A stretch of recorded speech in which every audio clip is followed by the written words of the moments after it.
Welcome back to another edition to the Root to Rising podcast. I am your host, Christine Hummel, and I have another special guest with me, Hannah Dettmann, who's a recently graduated college, and we're here to have her on the show. As a reminder, Root to Rising is a platform created for women to hear other people's stories and experiences to help them gain knowledge to find their true purpose and happiness. So with that, Hannah, welcome to Root to Rising. Hi, thank you. Yes, my name is Hannah.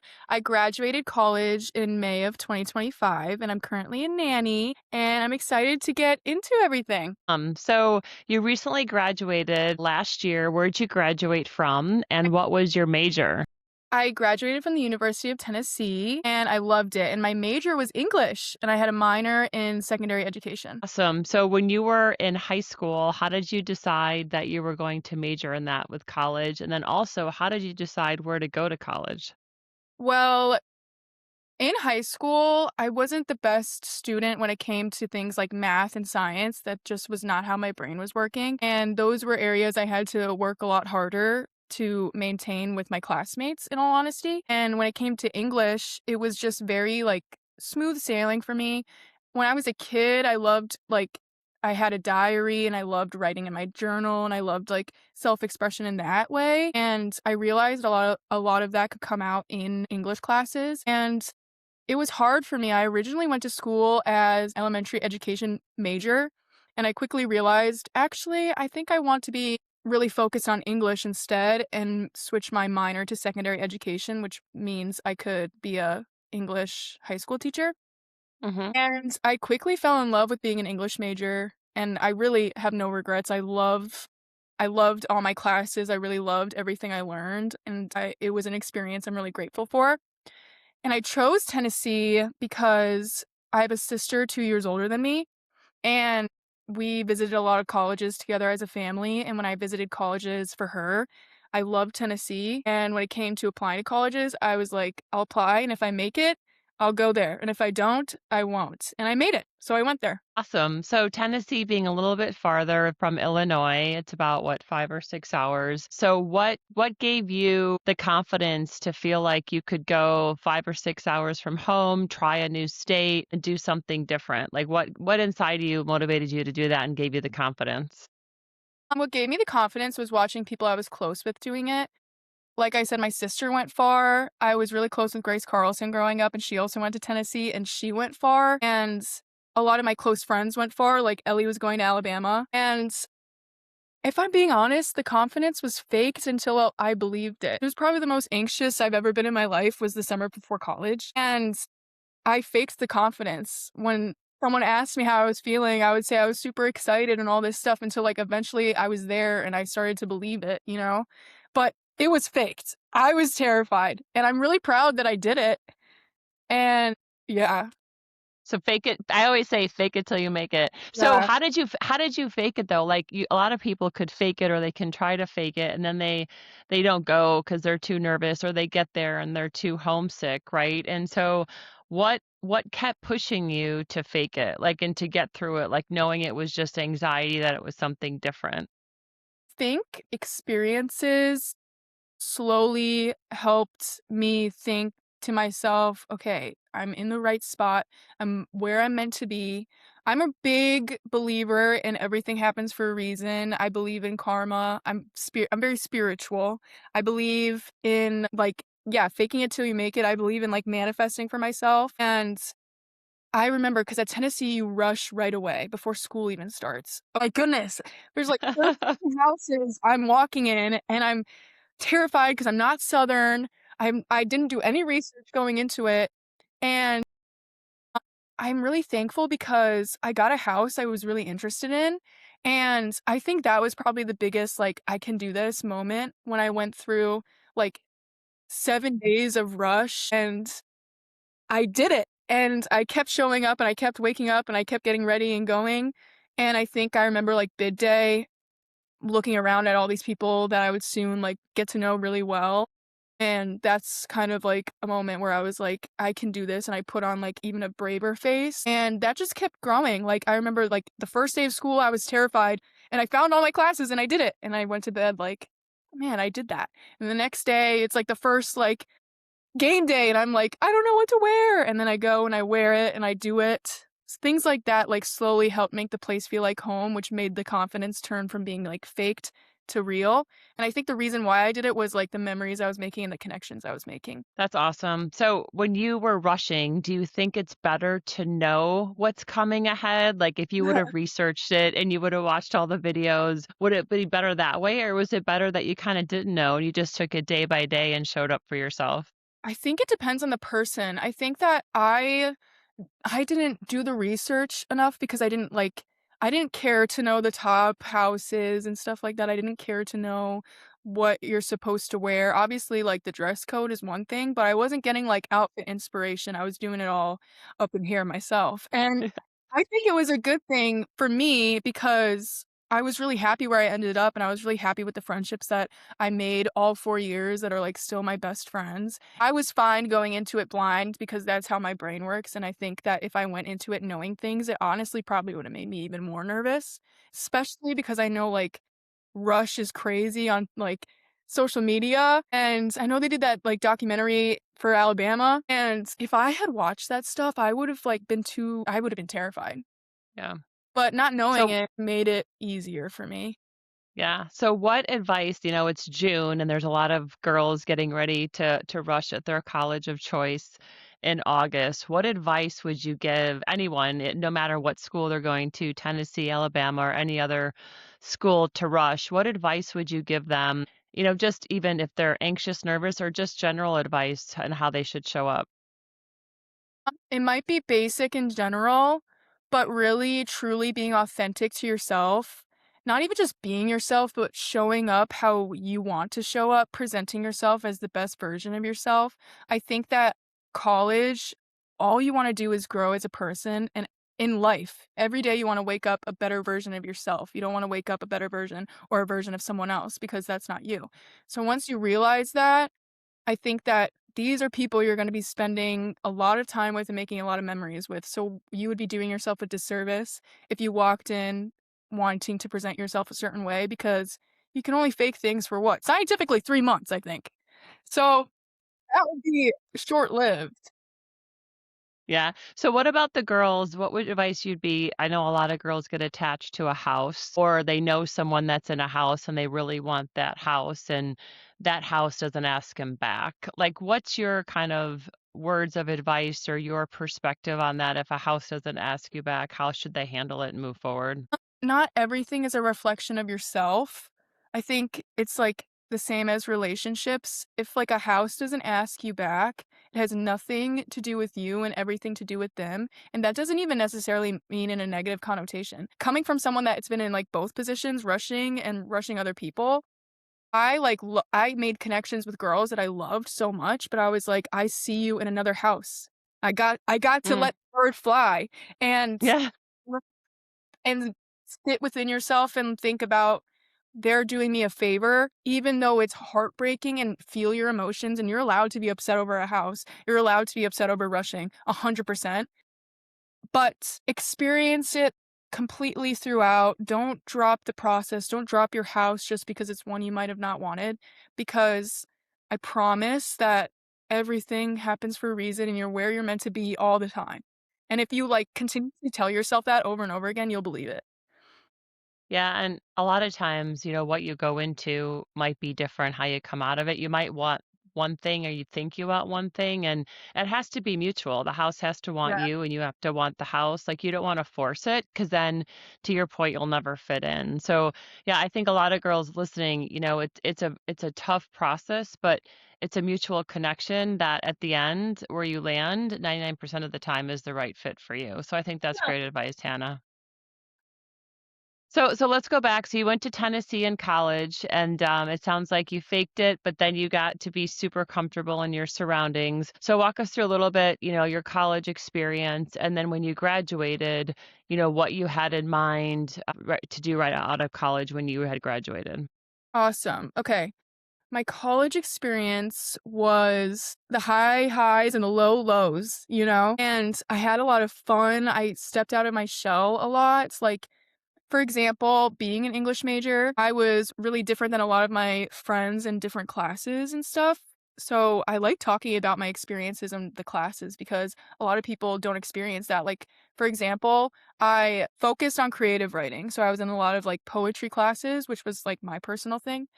And I would walk into these classes with all these people who are also English majors who are super into it and really smart intellect people, and I'm sitting there freaking out because, like, we would do workshops a lot, so I would have to print out 25 copies of my story and give a copy to everyone in my class, and they would write on it everything that I can fix and make better, and I would sit there in a circle while all these classmates that I barely know critiqued my stuff and, like, told me what I can do to make it better, and that I remember was just always a terrifying situation to be in, and that always really scared me, and I think that had a lot to do with my, like, personal growth in college because it was outside of relationships and things like that, and it was just, like, me with all these people I don't know, and I, again, had to fake it till I make it and put on, like, a really brave face, and I did it, and so I was always really proud of myself for that and, like, sticking with English and not just going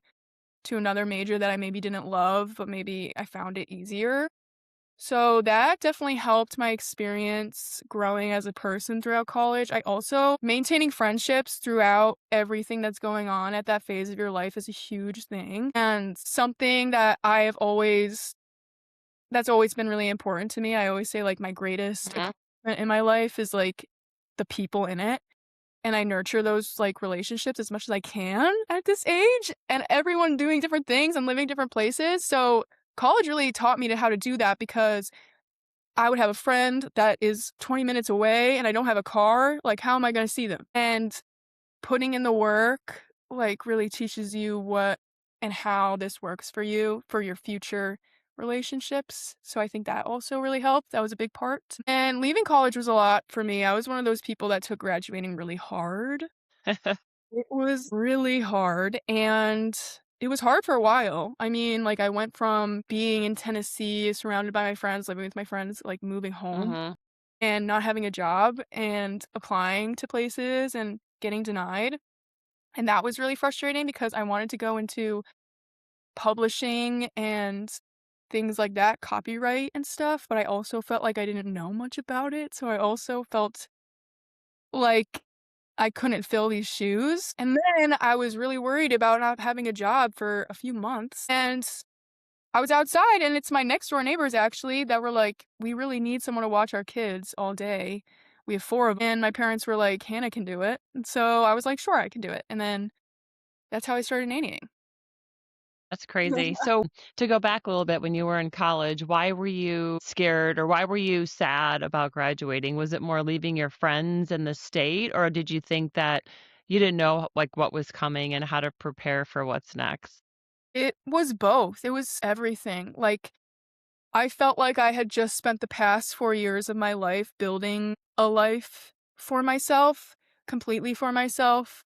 Like, I made these friendships from square one, and I watched them bloom. I did the work in these classes that I was so focused on that all of a sudden were gone, like, in a completely different state than I've ever been in, and it's dramatic, but I literally felt like my life was getting ripped from me, and I had no Mm, control over what I could do about it. I was upset about leaving my friendships with I was upset about and I still am, like, not my closest friends because I'm seeing them at once every few months, I am. It's like the people that I'm not gonna visit, but I'm never gonna see again that, like, I would see every Friday night and I would make laughs and jokes and I loved them, but, like, what now? I'm never gonna see them, yeah. like and it was more so like that, and I was terrified not having a job. Graduating is, like, really tough for anyone. Everyone can understand that. So, like, I was just terrified. I felt like everything that was important to me at that time was no longer mine. And that's a really hard thing to grasp for sure. Yeah. Yeah, that is overwhelming, and I think a lot of people struggle with that, and then on top of that, you're expected, if you have a degree, to start applying to jobs and get a job right away, like, the expectations are crazy. So maybe talk us through, you sounded like you wanted to be an editor, copywriter, and so what did you do when you started applying to jobs? Honestly, I might be a bad person to ask for that question because I did the basics. I did my resume. I did the applying. I did a few phone call interviews if I was lucky, but I think because, like, I was so, like I said, distraught for so long, like, Mm, I was not putting on a brave face. I wasn't even faking it. I couldn't even fake it. I was, like, in the trenches for a while, so it was really hard for me to care about applying to these jobs when, like, mm. I was so distraught mentally and physically and everything. Like, it was not my time. It was not the best few months of my life for sure. But I came out the other end, and that's all that matters. So if you went back now, would you show up to those interviews and applying to those jobs differently, do you think? If I'm being honest, no. Just because I'm very happy with what I'm doing and what my everyday looks like right now, and I wouldn't have wanted to rob myself from the experience that I'm experiencing. Because I everyone almost gets annoyed by it, like, I talk about these kids like they're mine, and the passion I have for what I'm doing, and the fact that, like, this is one of the first times ever that, like, I wake up and I don't dread the day, I don't have Sunday scaries, I'm not, like, stressed out all the time. Even in my glory college days, like, I was still stressed out all the time because 'cause you're in, like, classes, and I'm really thankful for this experience, and I wouldn't change a thing. I literally would not. I could Awesome. yeah. So how old are the kids that you nanny? One of them is 10, one of them is 7, the next one is 4, and one is 1.5, the youngest. Okay, so that's a lot. So what do you love about it? I love that I'm stepped out of my comfort zone. I've never been a kid person. Like, I was never one of those people that was always working at the YMCA or, like, all this stuff. I have some experience with kids, but walking into it, I wasn't passionate the way I am now, and, like, just being surrounded by these kids all the time has changed so much about myself, how I view the world, how I view others. Anything you can think of, it has changed me completely as a person, and I'm so grateful for it. And I don't think anything that I was doing right now besides that could replicate what it's done for me. Why do you think that is? Is it just because 'cause they're so honest? Is Yes. it just because 'cause they say it how it is and it helps you be vulnerable with yourself? Like, what do you think it is about them? It's just viewing the world from their eyes is so exciting and it's wonderful and it's brilliant. And there's so much to there's just so much to explore and so much to do, and there's so much for them to learn. It's also watching me teach them things and them remember it is huge for me, and I love that. And I just being surrounded by so many different kids, they all have completely different personalities. They're all completely different people at so many different ages, and it's just like fun for me. I pride myself at my work. Like I don't just sit there and watch them and keep them safe. Like I'm on the swings with them, I'm, like, going down these slides with them, I'm sprinting in the Fun. yard during Ghosts in the Graveyard, and it is fun, and it's something I cherish every day that I get to experience it, and I get to experience it with these kids because I really love what I'm doing, and I send pictures to my friends working, like, business jobs all the time, and I'm, like, making brownies. I'm just thankful that I also feel comfortable with where I am and, like, the age I am and the fact that I'm really confused on what I want my future to look like, that I have this opportunity. It means, like, so much to me. Awesome. Do you think you're gonna continue nannying, or do you think there's a different next in terms of job for you? I want to continue nannying. The thing is, like, I think this is a problem a lot of people in their 20s have, which I'm trying to get out of that mindset, and I think social media doesn't help. It's like I always feel like I should be doing more. I always feel like what I'm doing is not good enough. Enough? Yep.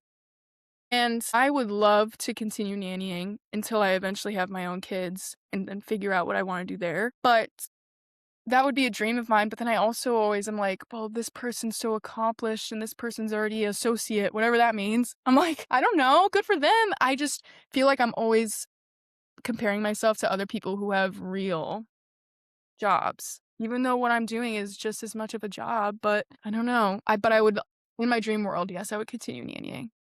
That's awesome to hear. And a lot of people I talk to, that's kind of the point of this podcast is there is no like definition of success for everyone. Everyone has a different thing that they want to get up for, that they want to do, and it doesn't matter what it is, right? And the definition of people that are accomplished or successful, that's a pretty big word and it means a lot of different things to different people. So if you feel success and accomplished and it's your dream job, then that's what it is for you, right? And if that's what you want to continue doing, it's not a comparison. It's just you have to feel good about it and energized like it sounds like you are. Yeah. So a lot of people do like I call it the should have path versus what they want to do. And then if you continue down the should have path, you end up, 10, 20, 30-year-old, 30 years later, and you're not happy because you didn't go the direction you wanted to go in. Yeah, definitely. I totally agree, and I think I am very successful because I'm so happy with what I'm doing, and I wake up every day excited to go next door and excited to watch the and planning, like, adventures and treasure hunts and all the above, and that's something I'm really fortunate to experience, like, right away, I do think, and like I said, I wouldn't change anything because I don't know what would fill my cup the way that this That's does. awesome. That's awesome. So, what advice would you give someone, let's say graduating college, they have a major, but they don't know what to do. They're applying for jobs, they don't know what to apply to. They're scared, they're overwhelmed. What advice, based on kind of what you went through, would you give that person graduating college? I would tell that person to breathe into themselves and show up with confidence no matter what they are doing and do the inner work that's required to feel happy with any outcome. Like, you can't take the job not accepting you personally. You can't take the fact that you might be behind other people personally. It has nothing to do with you. Everyone is in their, like, own bubble. The Mhm. universe is huge, and everyone has their own energy, and their energy this might be a little winky wonky, but I view it as, like, everyone has their own inner aura, and that shining light is pointing so many different directions and is going so many different places where you have been, where you're going, where you could have been, but you didn't. And you just gotta follow that line and you gotta follow that path, no matter how different it looks like from your best friend, from your partner, no matter what it is. Like, you are you, and you have to accept that and understand that and continue on and apply to the jobs that you want. And if they don't want you back, that's fine because it wasn't meant for you. And maybe you'll find yourself there in months or years. I would just put your best foot forward and do the research yourself. Don't have someone telling you in your ear what you should be doing and where you should be going. And this company is better than this company. So what? Like, you're in the grand scheme of things, you're 22. You're not gonna have your dream job your first job, and that's something that is frustrating and hard to accept, but it's just unfortunately true, and I also think back to how scared you were going to college, and you did it, and those were the best 4 years of your life. You're that scared right now, and you're entering the best, hopefully, 50 years of your life, you know? Yeah. So, how do you think social media impacts people?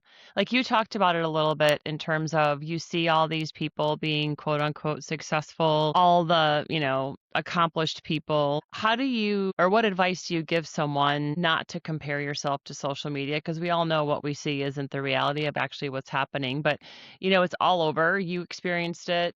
People are experiencing now. What advice would you give for people to stop comparing themselves to what they see on social media?